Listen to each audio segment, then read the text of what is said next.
Hey guys, welcome back to my channel. இன்றைக்கி நம்ம சேனலில் நம்ம ப்ரைவேட் பாடிகார்டோட 11th எபிசோட் தான் பார்க்க போகிறோம். இதுக்கு முன்னாடி அப்லோட் பண்ணியிருக்கக்கூடிய ப்ரீவியஸ் எபிசோட்ஸ்லாம் நீங்கள் இன்னும் பார்க்கல அப்படின்னா டிஸ்கிரிப்ஷனில் வந்து லிங்க் கொடுத்துருக்கேன், மறக்காமல் பார்த்துட்டு வாங்க.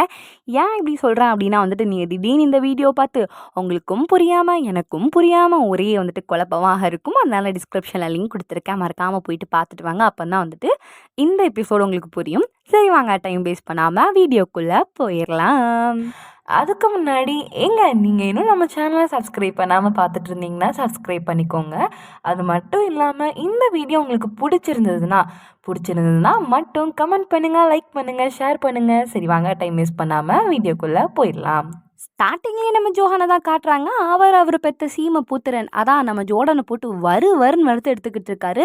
டே, உனக்கு அறிவு இருக்காடா முட்டாள், இப்படி தான் காசை போயிட்டு வந்துட்டு யார்கிட்டே வந்து கொடுத்துட்டு ஏமாந்துட்டு வருவியா, முட்டாள்னு சொல்லிட்டு நம்ம ஜோர்டனை போட்டு வருன்னு வறுத்து எடுத்துக்கிட்டு இருக்காரு. இவ்வளோ நேரம் பொறுமையாக நின்று அந்த திட்டெல்லாம் கேட்டுக்கிட்டு இருந்த ஜோர்டனுக்கு செம காண்டாயிடுது. யோ தகப்பா, எப்போ பார்த்தாலும் என்னையே முட்டாள்னு சொல்கிறியே, உன் பாசத்தெல்லாம் ராகாவுக்கு கொடுத்துட்டு உன் கோவத்தை மட்டும் என்கிட்ட கொடுக்குறியே, இதெல்லாம் நியாயமோ அப்படின்னு கேட்டுட்டு அவர் அந்த இடத்துல இருந்து போயிடுறாரு. ஜோர்டன் அந்த இடத்துல இருந்து போன உடனே வந்துட்டு நம்ம ஃபெல்லி வந்து ஜோஹன் கிட்ட போயிட்டு பேசுறாரு. என்ன இருந்தாலும் நீங்க வந்துட்டு ஜோர்டனை முட்டாள்னு சொல்லி திட்டிருக்க கூடாது. அவர் சொன்னதுலயும் ஒரு பாயிண்ட் இருந்தது. நீங்க வந்து எப்போதும் வந்து ராகாக்கு தான் சப்போர்ட் பண்ணுற மாதிரி தெரியுது, ஜோர்டனுக்கு அந்த அளவுக்கு சப்போர்ட் பண்ணுற மாதிரி தெரியலை. கொஞ்சம் வந்துட்டு இந்த அளவுக்கு ஹார்ஷாக பேசாமல் இருந்திருக்கலாம். அவர் மனசு எவ்வளோ கஷ்டப்பட்டுருக்கோம், எவ்வளோத்துக்கு கஷ்டப்பட்டுருந்ததுன்னா இப்படி வந்துட்டு அமைதியாக போயிருப்பார், நீங்களே வந்துட்டு யோசிச்சுக்கோங்க அப்படின்ட்டு நம்ம ஃபெல்லிக்கு எந்த அளவுக்கு தெரியுமோ அந்த அளவுக்கு வந்துட்டு ஜோஹனோட மனசெல்லாம் வந்துட்டு மாற்றிக்கிட்டு இருக்காங்க. இப்போ தான் ஜோஹனும் யோசிக்கிறாரு, ரொம்ப வந்துட்டு லிமிட்டுக்கு மேலே போய் அவனை திட்டோமோ, பாவமே பையன், ரொம்ப திட்டோமே அப்படின்ட்டு அவருக்கும் கொஞ்சம் வருத்தமாக இருக்குது. என்ன இருந்தாலும் அவன் எனக்கு மகனாக போயிட்டான், நான் அவனுக்கு அப்பனாக போயிட்டேன். ஆனாலும் இன்றைக்கி அவனை ரொம்ப திட்டேன், அவன் மனசு கஷ்டப்படுற மாதிரி நானே போயிட்டு அவன்கிட்ட பேசுகிறேன் அப்படின்ட்டு ஜோர்டனோட ரூமுக்கு போயிட்டு, மகனே தகப்ப உங்ககிட்ட பேச வந்திருக்கேன்டா அப்படிங்கிறாங்க. ஜோர்டன் கண்டுக்கிற மாதிரியே தெரில, அவர் பாட்டுக்கு சைலண்ட்டாக சேரில் உட்காந்துக்கிட்டு இருக்காரு. எனக்கு தெரியும்டா மகனே, இன்றைக்கி நான் தான் வந்துட்டு ரொம்ப திட்டேன்னு தெரியும், ஐ எம் சாரி அப்படின்ட்டு மன்னிப்பு கேட்குறாரு. அப்படியே வந்துட்டு அது இதுன்னு சொல்லிக்கிட்டே இருக்கும்போது அப்படியே கவனிக்கிறாரு. அப்போ தான் வந்துட்டு ஜோர்டன் வந்துட்டு நிறைய பாட்டெல்லாம் வந்துட்டு கம்போஸ் பண்ணி எழுதி வச்சிருப்பாரு. அதெல்லாம் பார்க்குறாரு. டே மணி, இந்த பாட்டெல்லாம் நீ நாடா பாடின அப்படின்ட்டு கேட்குறாங்க. நம்ம ஜோர்டன் வந்துட்டு, ஆமாண்டா தகப்பா, அதுக்கு தானடா இன்றைக்கி வந்துட்டு என்னை முட்டாள்னு சொல்லிட்டு திட்டினேன் அப்படின்ட்டு மனசுக்குள்ளேயும் நினைக்கிறாங்க. ஆமாப்பா, நான் தான் பாடினேன் அப்படிங்கிறாங்க. ஓஹோ, உனக்கு இவ்வளோ டேலண்ட் இருக்குன்ட்டு எனக்கு தெரியாதுடா, நான் வேண்டா அப்பா அவனை வந்துட்டு ரொம்ப திட்டேன், ஐம் சாரி அப்படின்னு கேட்குறாரு. ஜோர்டனும் வந்துட்டு, சரிப்பா விடுங்கப்பா, நடந்தது நடந்துட்டு, இருந்தாலும் என் மேலே தப்பு இருக்குது, நான் வந்துட்டு இந்த மாதிரி காசெல்லாம் கொடுத்து ஏமாந்துருக்க கூடாதுப்பா அப்படிங்கிறாங்க. சரி விட்றா, அதெல்லாம் வந்துட்டு பேச வேண்டாம். உனக்கு ஒன்று தெரியுமா, ஒன்றை நினச்சி நான் ரொம்ப நாள் வந்து பெருமைப்பட்டிருக்கேன். ஆனால் என்ன, நான் உன்னை நினச்சி பெருமைப்பட்டேன் அப்படின்ட்டு உன்கிட்ட அவ்வளோவா வெளிக்காட்டுறது கிடையாது. ராகாவை நினச்சி பெருமைப்படுறேன்னு சொல்லிட்டு அவன்கிட்ட டேரெக்டாக வெளிக்காட்டியிருக்கேன். ஆனால் உன்கிட்ட அந்த அளவுக்கு வந்துட்டு வெளிக்காட்டுறது கிடையாது, அதான்டா உண்மை. ஆனால் உன்னை நினச்சி எனக்கு ரொம்ப பெருமையாக இருக்குடா, அந்த அளவுக்கு நீ சூப்பராக பாடுவா அப்படிங்கிறது எனக்கு இன்றைக்கி தாண்டா தெரியும், என்னை மன்னிச்சிருடா அப்படின்ட்டு அவங்க அப்பா வந்துட்டு மன்னிப்புக்கு மேலே மன்னிப்பு கேட்டுக்கிட்டு இருக்காங்க. இன்றைக்கி ஜோர்டன் பாவ மன்னிப்பு கொடுத்துக்கிட்டு இருக்காரு. சரிப்பா விடுங்க, நடந்ததெல்லாம் வந்துட்டு பேச வேண்டாம் அப்படிங்கிறாங்க. இப்போ தான் ஜோஹன் ஒரு உண்மையை சொல்கிறாரு. டே மகனி, நீ வந்துட்டு என்னமோ ஏமாத்துறேன்னு சொல்கிறல்ல, அதே மாதிரி அப்பாவும் நிறைய தடவை ஏமாந்துருக்கேன்டா. என்னப்பா சொல்கிறீங்க? ஆமாப்பா, நானும் வந்துட்டு நிறைய டைம் ஏமாந்துருக்கேன். பிஸ்னஸ் ட்ரிப்க்கு போகிறோம் அப்படின்னு சொல்லிட்டு ஏமாற்றிருக்காங்க, பிஸ்னஸ் டீலிங்லேயே நிறைய ஏமாற்றிருக்காங்க அப்படின்னு சொல்லிட்டு நான் நிறைய இடத்துல ஏமாந்தா இந்த அளவுக்கு பெருசாக வந்திருக்கேன்டா. அதனால ஏமாறுறதெல்லாம் வந்துட்டு ஒரு பிரச்சனை கிடையாது அப்படிங்கிறாங்க. ஜோர்டனுக்கு செம சிரிப்பாக வருது உள்ளுக்குள்ளேயே. டே தகப்பா, இவ்வளோ ஏமாந்ததுக்கு அப்புறமா தான் என்னையும் வந்துட்டு முட்டாள்னு சொன்னியா அப்படின்ட்டு அவங்க மனசுக்குள்ளே யோசிச்சுட்டு சிரிச்சுக்கிட்டே இருக்காங்க. சரி ஜோர்டன், அப்பாவை காண்டி ஒரு பாட்டு பாடுவான்ட்டு கேட்குறாங்க. பாட்டுனப்பா ஒரு கச்சேரியே வந்து போட்டுற வேண்டியதான், இசைமனையில் நனைய தயாரா அப்படின்னு சொல்லிட்டு அவர் வந்துட்டு பாட்டை பாட ஆரம்பிக்கிறாரு. அதான் டோன்ட் வரி பி ஹாப்பி, அதே பாடத்தான் வந்துட்டு திருப்பியும் பாட போறாருன்னு நினச்சேன். பட் இல்லை, வேற பாட்டு தான் வந்துட்டு பாடிக்கிட்டு இருக்காரு. இப்படியே தகப்பனும் மகனுமா வந்துட்டு வைப் பண்ணிக்கிட்டே இருக்காங்க. இங்கே கட் பண்ணால் நம்ம 4 பிரின்ஸையும் ஃபெல்லியும் தான் காட்டுறாங்க. அவங்க நல்லா டிப் டாப்பாக ரெடி ஆகிட்டு பூதி தர்ம ஸ்கூலுக்கு கிளம்பி போயிடுறாங்க. அங்கே போனால் அவங்களுக்கு செம ஷாக். என்ன அப்படின்னா வந்துட்டு ஸ்கூலில் இருக்கக்கூடிய நோட்டீஸ் போர்டில் வந்துட்டு ஏதோ சிறப்பாக தரமாக நடந்திருக்கக்கூடிய சம்பவத்தை வந்துட்டு யாரோ ஒருத்தங்க வந்து நோட்டீஸ் போர்டில் வந்துட்டு வச்சுருக்காங்க. இதை பார்த்து அங்கே இருக்கிற ஸ்டூடெண்ட்ஸ்லாம் வந்துட்டு, ஓஹோ இதான் சங்கதியா, அதான் வந்துட்டு அந்த பொண்ணு வந்து அந்த பையங்க கூட ரொம்ப க்ளோஸாக இருந்திருக்கா அப்படின்னு சொல்லிட்டு இதுக்கு அதுக்கு இதுன்னு சொல்லிட்டு காது வச்செல்லாம் பேச ஆரம்பிச்சிடுறாங்க. இல்லாத பொருளெல்லாம் வந்துட்டு பேச ஆரம்பிச்சிடுறாங்க. இதை பார்த்த உடனே ஃபெல்லிக்கு வந்துட்டு என்னவா இருக்கும், ஏன் இவங்க எல்லாரும் இப்படி பேசுகிறாங்கன்னு சொல்லிட்டு ஒரு ஆர்வத்தில் அவங்களும் நோட்டீஸ் போர்ட் கிட்ட போயிட்டு பார்க்குறாங்க. பார்த்தா அவங்களுக்கு செம ஷாக்கிங்காக இருக்குது. என்ன அப்படின்னா வந்துட்டு நம்ம ஜோஹன் இருக்காங்கல்ல, அவங்களுக்கு ஃபெல்லி வந்துட்டு இல்ல அதாவது தப்பாக பிறந்த குழந்த அப்படின்னு சொல்லிட்டு நோட்டீஸ் போர்டில் எழுதி ஒட்டியிருக்கு. அது மட்டும் இல்லாமல் ஃபெல்லியை வந்துட்டு நம்ம ஃபோர்ட் பிரின்ஸ் கூடயும் கார்லேருந்து இறங்கி வீட்டுக்குள்ளே போவாங்கல்ல, அதை கூட அந்த க்ளோயி பைபிளில் ஃபோட்டோ எடுத்து வச்சுருக்கோம்ல, அந்த ஃபோட்டோவையும் வந்துட்டு ஒரு ப்ரூஃபாக வந்துட்டு அந்த நோட்டீஸ் போர்டில் ஒட்டி வச்சுருக்காங்க. இதை பார்த்து ஃபெல்லிக்கு செம்ம ஷாக்கிங்காக இருக்குது. இதை ராஹா, ஹெல்கா, நவீரோ அப்புறம் ஜோர்டன் சொல்லிட்டு 4 பேருமே வேற பார்க்குறாங்க. அவங்களுக்கும் செம்ம ஷாக்கிங்காக இருக்குது. ஒருவேளை வந்துட்டு இதனால தான் நம்ம அப்பா வந்துட்டு ஃபெல்லியை தத்தெடுத்திருப்பாரோ அப்படின்ட்டு அவங்களுக்கே வந்துட்டு ஒரு மாதிரி டவுட்டாகவே இருக்குது. அவங்க ஃபெல்லியை பிடிச்சி கேட்குறாங்க, ஃபெல்லி இது உண்மையா அப்படின்ட்டு கேட்குறாங்க. ராகா வந்து கேட்குறாங்க, ஃபெல்லி இது உண்மை இல்லை ஃபெல்லி, வாயை திறந்து ஏதாவது சொல்லு ஃபெல்லி, இது உண்மை இல்லை அப்படின்னு சொல்லிட்டு சொல்லு அப்படிங்கிறாங்க. ஃபெல்லியே வந்துட்டு ஏற்கனவே செம ஷாக்கிங்காக இருக்காங்க. அவங்களுக்கு என்ன சொல்கிறதுனே தெரியல. அவங்க அமைதியாகவே நின்றுக்கிட்டு இருக்காங்க. உடனே நவீரோ, ஹெல்காலாம் வந்துட்டு கேட்க ஆரம்பிக்கிறாங்க, ஃபெல்லி இது வந்துட்டு உண்மையா இல்லையா, அதை மட்டும் வந்துட்டு வாயை திறந்து சொல்லு அப்படிங்கிறாங்க. அவங்க வந்துட்டு எதுவுமே சொல்லாமல் அமைதியாகவே தான் இருக்காங்க. கடைசியாக ஜோர்டன் வந்துட்டு கேட்குறாங்க, ஃபெல்லி இது உண்மையா, எங்கள் அப்பாவுக்கு வந்துட்டு நீ தப்பாக பிறந்த குழந்தையா அப்படின்ட்டு கேட்குறாங்க. இதெல்லாம் கேட்க அப்படியே ஃபெல்லிக்கு வந்துட்டு ரொம்ப மனசு கஷ்டமாக இருக்குது. ச்சே, நம்மளை வந்துட்டு இப்படிலாம் வந்துட்டு மனசு கஷ்டப்படுற மாதிரி இவங்களே வந்துட்டு கேட்குறாங்களே அப்படின்ட்டு. உடனே அவங்க வந்துட்டு சொல்கிறாங்க, அவங்களுக்கு கொஞ்சம் கூட மனசு ஒருத்தலையா இப்படிலாம் கேட்குறதுக்கு, யாரோ ஒருத்தங்க 4 விஷயத்தை இப்படி பரப்பிட்டாங்க அப்படிங்கிறதுக்காண்டி என்கிட்ட வந்து கேட்குறீங்களே, எனக்கே ஒன்றும் தெரியாமல் நானே என்ன பண்ணுறதுன்னு தெரியாமல் யோசிச்சுக்கிட்டு இருக்கேன். என்கிட்ட வந்து இப்படி கேட்டிங்கன்னா எனக்கு எவ்வளோ கஷ்டமாக இருக்குன்னு கொஞ்சமாக நீங்கள் யோசிச்சிங்களா அப்படின்ட்டு கேட்குறாங்க. இது போதாதுன்னு சொல்லிட்டு அங்கே இருக்கிற பொண்ணுங்கள்லாம் வந்துட்டு ஓஹோ இவ தப்பாக பிறந்த பொண்ணு அப்படிங்கிறதுனால தான் வந்துட்டு தப்பை கொஞ்சம் கூட யோசிக்காமல் பண்ணிக்கிட்டு இருக்காலாம் அப்படின்னு சொல்லிட்டு ஹஹஹான்னு சிரிக்க ஆரம்பிக்கிறாங்க. இதை பார்த்து ராகாக்கு செம காண்டாவது. இன்னொரு வாயை திறந்த அவளை வாயை உடச்சி கையில் கொடுத்துருவேன் ஞாபகம் வச்சுக்கோ அப்படிங்கிறாங்க. அவ்வளோதான், அவள் அப்படியே அமைதியாகிட்டு அங்கேருந்து போயிடுறான். ராகாவால் இதை வந்துட்டு சுத்தமாக ஏற்றுக்கவே முடியல. ஏன்னா இப்போ தான் வந்துட்டு ஒரு லவ் ஃபீலுக்கு அப்படியே வந்துட்டு அந்த அந்த க்ரஷ் ஃபீலுக்கே வந்திருப்பார். பட் அது அப்படியே வந்து உடையிற மாதிரி இந்த நியூஸ் வந்திருக்கிறதுனால அவருக்கு ரொம்ப கஷ்டமாக இருக்குது. அதே நேரத்தில் இது உண்மையாக இருக்குமோ, ஒருவேளை நம்ம அப்பா வந்துட்டு நமக்கு தெரியாமல் வந்து ஒரு தப்பான வழியில் வந்து ஒரு குழந்தை பிறந்திருக்குமோ அப்படின்ட்டு அதையும் யோசித்து ரொம்ப வந்து கஷ்டப்பட்டுக்கிட்டு இருக்காங்க. இப்படி வந்து 4 பேரும் 4 விதமாக நம்ம ஃபெல்லிக்கிட்ட கொஷின் கேட்க ஆரம்பித்தோன்னே ஃபெல்லியால் சுத்தமாக தாங்க முடியல. அவங்க அந்த இடத்த விட்டு அப்படி கிளம்பி போகிறாங்க. கரெக்டாக அந்த டைம் ஹெம்மா வேறு வராங்க. ஹெம்மா, ஷானியா, ஆலின்னு சொல்லிட்டு 3 பேரும் வராங்க. ஃபெல்லி நின்றுங்கிறாங்க. ஆனால் ஃபெல்லி வந்துட்டு கண்டுக்கிற மாதிரி தெரியல. அவங்க பாட்டுக்கு போயிடுறாங்க. ஹெம்மாக்கு இதை பார்க்குறப்போ வந்து ரொம்ப கஷ்டமாக இருக்குது. ஏன்னா வந்துட்டு அவங்க இப்போ தான் வந்துட்டு ஒரு பிரச்சனையிலேருந்து வெளியில் வந்தாங்க. அதுக்குள்ளே இன்னொரு பிரச்சனை இப்படி வந்துட்டே அப்படின்னு சொல்லிட்டு ஹெம்மாவுக்கு ரொம்ப கஷ்டமாக இருக்குது. எங்கே கட் பண்ணால் நம்ம தலைவர் ஜோஹனை காட்டுறாங்க. அவங்க வந்துட்டு நல்லா ஹாயாக ஃபோனில் வந்துட்டு பிஸ்னஸ் டீலிங்கை பற்றிலாம் பேசிக்கிட்டு இருக்காங்க. அந்த கிளைண்ட் தானே, சரி எந்த கார்டு அப்படின்னு சொல்லிட்டு பிஸ்னஸை பற்றிலாம் வந்து நல்லா பேசிக்கிட்டு இருக்கும்போது அவரோட செக்ரட்டரி வந்து கரெக்டாக அந்த டைம் வராங்க. எப்பா கரெக்டான டைமில் வந்தப்பா, நான் இப்போ வந்து உன்கிட்ட தான் வந்துட்டு பேசணுன்ட்டு இருந்தேன், ஐ மீன் உன்னை கூப்பிடணுன்ட்டு இருந்தேன், நீ கரெக்டாக வந்துட்ட, என்ன விஷயம்ப்பா அப்படின்ட்டு கேட்குறாங்க. சார் இல்லை சார், ஒரு நியூஸ் வந்து ரொம்ப வந்து வைரலாக பரவிக்கிட்டு இருக்கு, அதை நீங்கள் பார்க்கணுன்ட்டு நினைக்கிறேன் அப்படின்ட்டு அந்த ஃபோட்டோவோடு சேர்த்து அட்டாச் ஆகிருக்கக்கூடிய அந்த நியூஸை வந்துட்டு ஜோஹன் கிட்டே கொடுக்குறாங்க. ஜோஹனும் பார்க்குறாங்க. யார் இதை ரிலீஸ் பண்ணாங்கன்ட்டு கண்டுபிடிச்சிங்களா? இல்லை சார், நாங்கள் வந்துட்டு கண்டுபிடிச்சிக்கிட்டு இருக்கோம், அதாவது அதுக்கு ட்ரை பண்ணிக்கிட்டு இருக்கோம் அப்படிங்கிறாங்க. ஏன் இப்படிலாம் வந்துட்டு பண்ணுறாங்க அப்படின்னு சொல்லிட்டு ஜோஹனுக்கு ஒரு மாதிரி இருக்குது. அப்படியே நம்மளுக்கு 420 பண்ணக்கூடிய, அதாவது 420 மொளை மாதிரித்தனம், முடிச்சு வைக்கித்தனம் இவ்வளவும் பண்ணக்கூடிய ஆளுக்கு இருக்கக்கூடிய 10 பொருத்தவும் பக்காவாக செட் ஆகிற மாதிரி ஒருத்தரை காட்டுறாங்க. அவருக்கு வந்து கால் வருது. அவரும் அதை அட்டன் பண்ணி பேசுகிறாங்க. டேய் மச்சான், இன்டர்வியூலாம் பார்த்தியா, அதாவது நியூஸ் எல்லாம் பார்த்தியா மச்சான் அப்படிங்கிறாங்க. என்ன மச்சான், என்ன நியூஸ் அப்படிங்கிறாங்க. இல்லைடா, ஃபெலிஷியாவை பற்றி நியூஸ் வந்திருக்கு அப்படிங்கிறாங்க. ஃபெலிஷியாவை பற்றி நியூஸ் வந்திருக்கா? ஆமாண்டா, அதை கூட பார்க்காம என்னடா கிழிச்சிக்கிட்டு இருக்கா, போயிட்டு அந்த நியூஸை பாருடா அப்படிங்கிறாங்க. சரி மச்சான், நான் பார்க்குறேன் அப்படின்ட்டு அவரும் வந்துட்டு காலை கட் பண்ணிடுறாரு.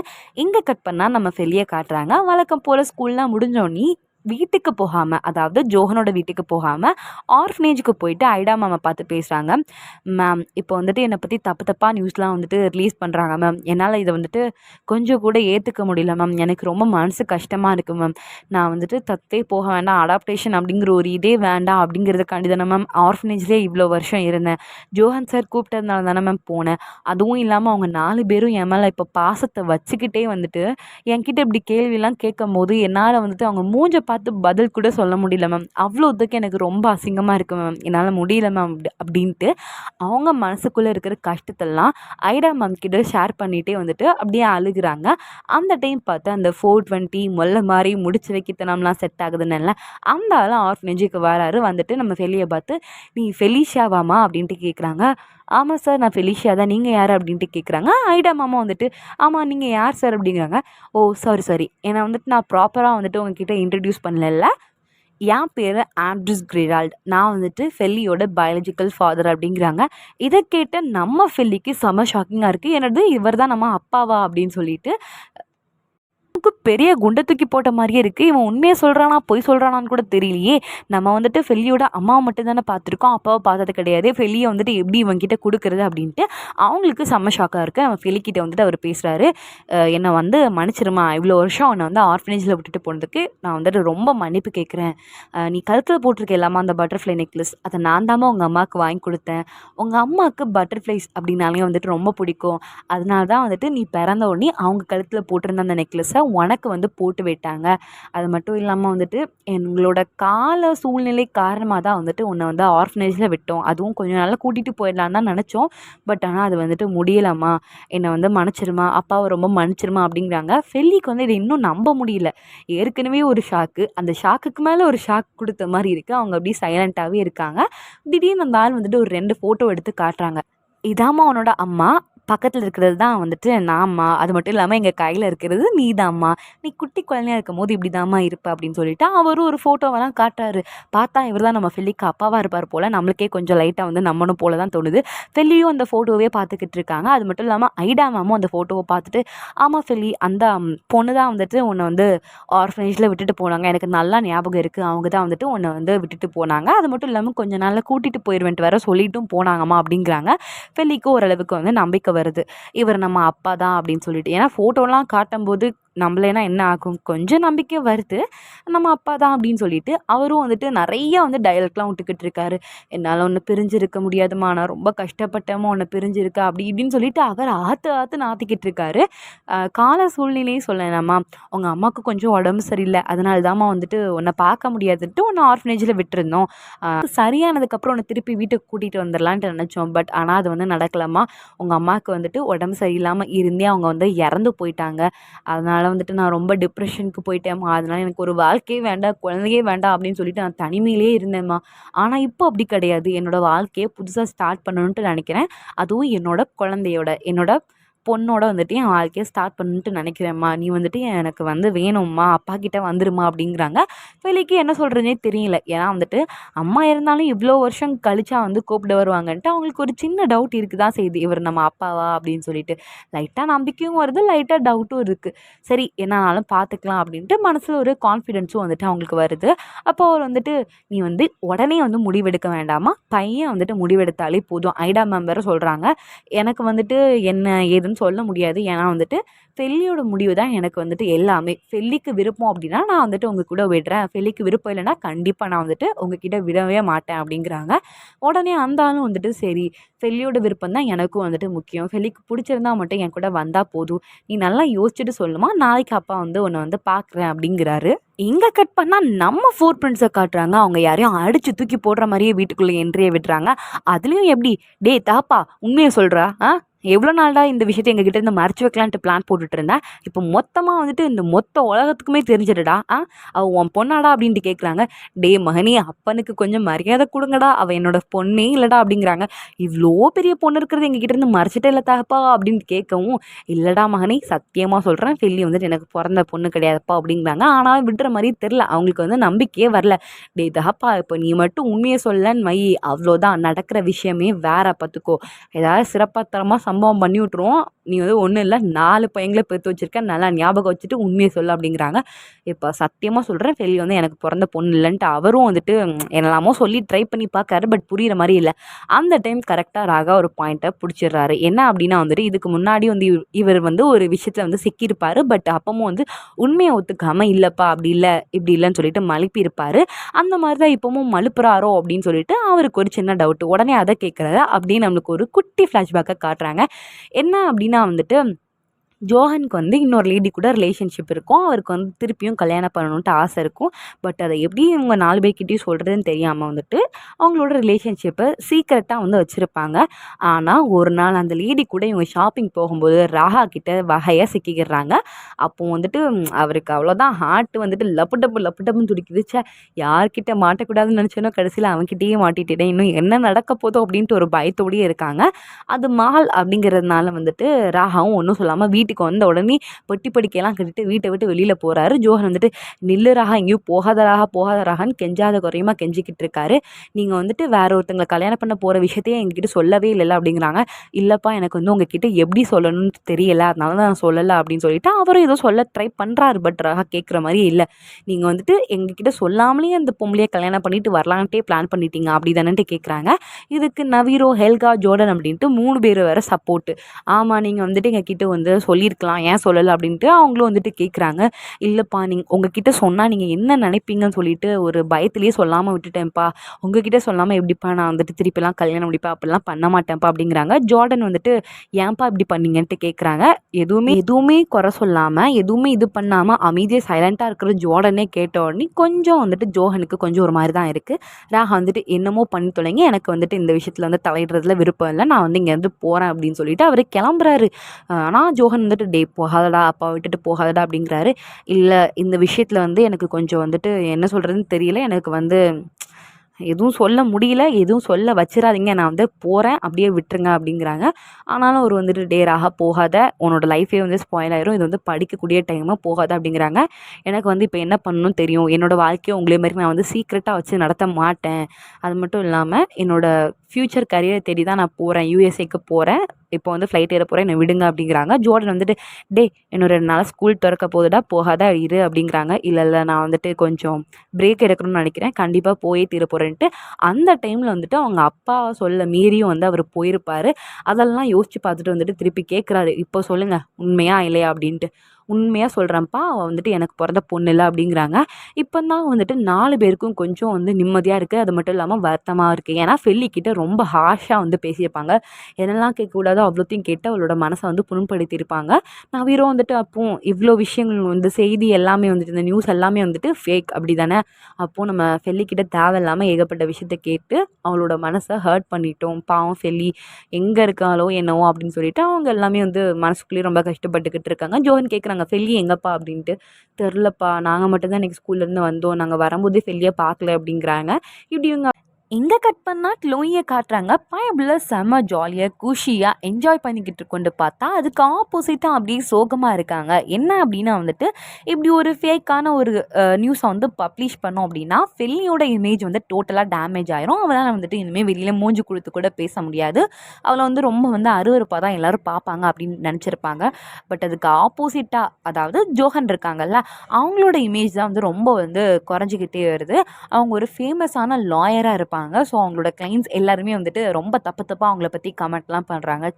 அவர் ரொம்ப உண்மையானவர் அப்படிலாம் நினச்சிக்கிட்டு இருந்தோம். பட் ஆனால் இப்படி வந்து தப்பான வழியில் ஒரு குழந்தைய பெற்று வச்சுருக்காரு, அவர் வந்துட்டு நேர்மையாக இல்லை, நியாயமாக இல்லை, ரொம்ப தப்பு பண்ணுறாரு அப்படின்னு சொல்லிட்டு அவங்கள பற்றி தப்பாக வந்துட்டு புதுசாக நிறைய நியூஸ்லாம் வந்துட்டு க்ரியேட் ஆகுது. இதெல்லாம் பார்த்து க்ளோயிக்கு வந்து கொஞ்சம் கஷ்டமாக தான் இருக்குது. தேவையில்லாமல் இப்படி ஒரு வேலையை பார்த்து விட்டோமோ அப்படின்னு சொல்லிட்டு. இங்கே கட் பண்ணால் ஃபெல்லியை காட்டுறாங்க. ஃபெல்லி வந்துட்டு இன்னும் ஆர்ஃபனேஜ்லேயே தான் இருப்பாங்க, வீட்டுக்கு போயிருக்க மாட்டாங்க. அவங்களுக்கு மனசுக்குள்ளே 1000 சிந்தனைகள் ஓடிக்கிட்டு இருக்குது. என்ன பண்ணலாம், ஏது பண்ணலாம், இப்படிலாம் வந்துட்டு நியூஸ் வந்து ரிலீஸ் பண்ணிகிட்டே இருக்காங்களே, இது எப்படி ஸ்டாப் பண்ணலாம், நம்ம வந்துட்டு ரொம்ப மனசு கஷ்டமாக இருக்குது, நம்மளால் ஜோஹன் சார் கிட்ட கூட பேச முடியலையே, அந்த 4 பேர் வேறு நம்மக்கிட்ட இப்படிலாம் கேள்வி கேட்டுட்டாங்களே, இதுக்கு நம்ம என்ன பதில் சொல்ல போகிறோம் அப்படின்ட்டு நிறைய விஷயங்கள் ஓடிக்கிட்டே இருக்கும்போது ஜோஹன் வந்துட்டு கால் பண்ணுறாங்க ஃபெல்லிக்கு. பட் ஃபெல்லியை வந்துட்டு காலை வந்து அட்டன் பண்ணுற மாதிரியே தெரியல. ஏன்னா வந்துட்டு எப்படி அவங்கள ஃபேஸ் பண்ணுறது அப்படின்ட்டு அவங்களுக்கு தெரியலை. எங்கே வந்துட்டு நம்ம அவங்கக்கிட்ட பேசினா அவங்களுக்கு மனசு கஷ்டமாக இருக்குமோ, இல்லை என்ன ஏதுன்னு தெரியாமல் அவங்க வந்துட்டு கால் அட்டனே பண்ணி நம்ம ஜோஹன் வந்து ஃபெல்லிக்கு கால் வந்து ட்ரை பண்ணிக்கிட்டே இருக்கும்போது அவங்க செக்ரட்டரி கிட்ட இருந்து அவங்களுக்கு கால் வருது. சார், நீங்கள் வந்து இப்போ லேட்டஸ்ட்டாக வந்திருக்க நியூஸை பார்த்தீங்களா சார் அப்படின்ட்டு கேட்குறாங்க. என்னாச்சு, ஏன்ப்பா அப்படி சொல்கிற அப்படின்ட்டு கேட்குறாங்க. இல்லை சார், இது வந்துட்டு நம்மளோட பிஸ்னஸையே ரொம்ப பாதிக்கிற மாதிரி இருக்குது. ஃபஸ்ட்டாச்சும் உங்களோட ப்ரைவேட் லைஃப்பை தான் வந்துட்டு கிண்டி கிளறிட்டு இருந்தாங்க. பட் ஆனால் இப்போ வந்து பிஸ்னஸே ரொம்ப பாதிக்கிற மாதிரி இருக்குது சார், அதனால உடனே போயிட்டு நியூஸை பாருங்க அப்படிங்கிறாங்க. ஜோஹனும் போயிட்டு நியூஸை பார்க்குறாங்க. பார்த்தா ஜோஹனா இப்படி பண்ணாருச்சு, அவர் எவ்வளோ வந்துட்டு உண்மையான நேர்மையான நியாயமான மனுஷன், அவனா வந்துட்டு இவ்வளோ தப்பு பண்ணா அப்படின்னு சொல்லிட்டு ஒரு ஒரு நிமிஷத்துக்கும் ஒரு ஒரு நியூஸ் வந்துட்டு கிளப்பி விட்டுக்கிட்டே இருக்காங்க. இதை பார்த்த ஜோஹனுக்கு என்ன பண்ணுறதுன்ட்டே தெரில. ஒரு பக்கம் ஃபேமிலியிலேருந்து ப்ரெஷர் கொடுத்தாங்க அப்படின்னா வந்துட்டு இன்னொரு பக்கம் பிஸ்னஸும் அப்படியே டவுன் ஆகிக்கிட்டே இருக்குது. இதில் வெளியே வேற காணோம், அவன் எங்கே போயிருக்கான்னே தெரியலையே அப்படின்னு சொல்லிட்டு இவர் ரொம்ப வருத்தப்பட்டுக்கிட்டே இருக்கிறார். அதே டைமில் நம்மளுக்கு வெளியே காட்டுறாங்க. வெளியே வந்துட்டு ஃபோன் அட்டன் பண்ணாமல் இருந்திருப்பாங்கல்ல, இப்போ போயிட்டு ஃபோன் எடுத்துட்டு பார்க்குறாங்க. பார்த்துட்டு அப்படியே கீழே வச்சிடுறாங்க. ஃபோன் எடுத்து கீழே வச்ச உடனே நம்ம ராகா வந்துட்டு மெசேஜ் பண்ணியிருப்பாங்க. அந்த நோட்டிஃபிகேஷன் வருது. உடனே எடுத்து பார்க்குறாங்க. ஃபெல்லி என்னை ரொம்ப மன்னிச்சிரு ஃபெல்லி, நான் வந்துட்டு அந்த அளவுக்கு தப்பாக வந்து உங்ககிட்ட கேட்டிருக்கக்கூடாது, என்னை மன்னிச்சிரு ஃபெல்லி, தயவு செஞ்சு எங்கே இருந்தாலும் வீட்டுக்கு வந்துரு ஃபெல்லி அப்படின்னு சொல்லிட்டு ஒரு மெசேஜ் பண்ணியிருக்காங்க. பட் அதுக்கு வந்து ஃபெல்லி ரிப்ளை பண்ணலை. ஜோர்டனும் வந்துட்டு அதே மாதிரி தான், ஃபெல்லி என்னை மன்னிச்சிரு, நான் வந்து தப்பாக வந்துட்டு உங்ககிட்ட அப்படி கேட்டிருக்கக்கூடாது, ஐ எம் சாரி, பட் எங்கே இருந்தாலும் தயவு செஞ்சு வீட்டுக்கு வந்துரு, எல்லாருமே வந்துட்டு இங்கே உன்னை பற்றி ரொம்ப கவலைப்பட்டுக்கிட்டே இருக்கோம், எங்களால் நிம்மதியாக இருக்க முடியல அப்படின்னு சொல்லிட்டு ஒரு மெசேஜ் பண்ணியிருக்காங்க. அடுத்தது ஹெல்காவும் நவீரும் ஃபெல்லி தயவு செஞ்சு வீட்டுக்கு வந்துரு அப்படி இப்படின்னு சொல்லிட்டு அவங்களும் அதே கதையை தான் வந்துட்டு மெசேஜாக பண்ணியிருக்காங்க. பட் யாரோட மெசேஜுக்கும் வெளியே வந்துட்டு ரிப்ளை பண்ணவே இல்லை. அவங்க பார்த்துட்டு அப்படி விட்டுடுறாங்க. எப்படி வந்துட்டு ரிப்ளை பண்ணணுன்ட்டு தெரியலையா, இல்லை என்ன பண்ணணும்னு தெரியலையான்னு தெரியல, அவங்க அப்படியே விட்டுடுறாங்க. என்னானாலும் பரவாயில்ல பார்த்துக்கலாம் அப்படின்னு சொல்லிட்டு. இவங்க எல்லாரோட மெசேஜும் பார்த்ததுக்கப்புறமா ஆண்ட்ரஸ் அப்படின்னு சொல்லிட்டு அவங்களோட பயாலஜிக்கல் ஃபாதர் நம்பரையும் சேவ் பண்ணி வச்சுருப்பாங்க. அதை எடுத்து பார்த்துட்டு இருக்காங்க. அடுத்த நாள் காலையிலேயே வந்துட்டு பொட்டி படிக்கையெல்லாம் எடுத்துகிட்டு கிளம்பிடுறாங்க. ஐடா மேம் வந்துட்டு கேட்குறாங்க, சரி எங்கம்மா போகிற அப்படின்னு சொல்லிட்டு. இல்லை மேம், நான் வந்துட்டு ஜோஹன் அப்பாவை பார்க்க போகிறேன். ஒரு பொண்ணு அவங்க அப்பாவை பார்க்க போகிறதுக்கு வந்துட்டு நேரம் காலம் அப்படின்னு சொல்லிட்டு எதுவுமே தேவையில்லை மேம், அதனால வந்துட்டு நான் அவங்கள பார்க்க போகிறேன் அப்படிங்கிறாங்க. ஐடா மேமும் வந்துட்டு சரி நீ எந்த முடிவு எடுத்தாலுமே அந்த முடிவுக்கு வந்துட்டு சப்போர்ட்டாக இந்த ஐடா மேம் நிற்பாங்கம்மா, அதனால் நீ கவலையே படாத அப்படிங்கிறாங்க. சரி மேம், நான் வந்துட்டு ஜோஹன் வீட்டுக்கு போகிறேன் அப்படின்னு சொல்லிட்டு அவங்க உடனே ராகாவுக்கு கால் பண்ணுறாங்க. ஹலோ ராகா, நான் வந்துட்டு ஆர்ஃபனேஜில் தான் இருக்கேன், நீ இப்போ எங்கே இருக்க அப்படின்ட்டு கேட்குறாங்க. ஃபெலி இப்போமாவது வந்துட்டு நீ கால் பண்ணியே ஃபெலி, நான் உனக்கு எவ்வளோ டைம் கால் பண்ண, நீ எடுக்கவே இல்லைல்ல ஃபெலி அப்படின்னு சொல்லிட்டு, நான் வந்து இங்கே என்னோடய ஒர்க் ஷாப்பில் தான் இருக்கேன் ஃபெலி அப்படிங்கிறாங்க. சரி ராகா, நீ அங்கேயே நானே வந்துட்டு அங்கே வாரேன் அப்படிங்கிறாங்க. ஓகே ஃபெலி சீக்கிரமாக வா அப்படின்னு சொல்லிட்டு அவருக்கு ஒரே குஷி.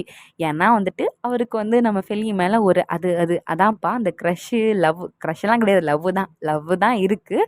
பட் இப்போ வந்து தங்கச்சி அப்படின்னு ஒரு ஃபேக் நியூஸ் வந்தோடனே அதை வந்துட்டு அவளால் தாங்கவே முடியலை.